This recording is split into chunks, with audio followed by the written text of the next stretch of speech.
Hi friends, welcome to social team பாத்து channel. Aibak படித்த கொய்யாப்பழத்தை எடுத்து ஃப்ரிட்ஜில் வச்சுட்டேன் ஃப்ரெண்ட்ஸ். ஃப்ரிட்ஜை திறக்கும் போல நல்ல கொய்யாப்பழ வாசனை. சரி, எடுத்து பார்த்தா இதுக்கு இவ்வளோ தான் வாழ்க்கை, இது மேலே விட்டுட்டோன்னு வச்சுக்கோங்களேன் கெட்டு போயிடுன்னு சொல்லிட்டு தோல் எல்லாம் நறுக்கிட்டு இந்த மாதிரி மிக்சியில் நல்லா விதை மசீரா மாதிரி அரைச்சி வச்சாச்சு.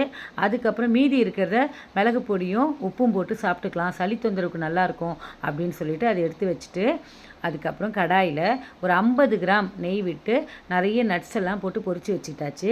அதே நெய்லேயே ஒரு 50 கிராம் கோதுமாவை நல்லா வறுத்துக்கலாம் ஃப்ரெண்ட்ஸ். உங்களுக்கு வேணால் கார்ன்ஃப்ளவர் போட்டு வறுத்துக்கோங்க.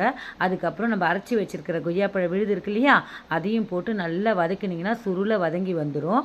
அதுலேயே நம்ம 1 கப் சர்க்கரையும் போட்டுக்கலாம். உங்களுக்கு வேணால் நாட்டு சர்க்கரை போட்டுக்கோங்க. நல்லா கலந்த பிறகு ஏலக்காய், வறுத்து வச்சுருக்கிற நட்ஸு இதெல்லாம் போட்டு நல்லா கலரிட்டு விடுங்க.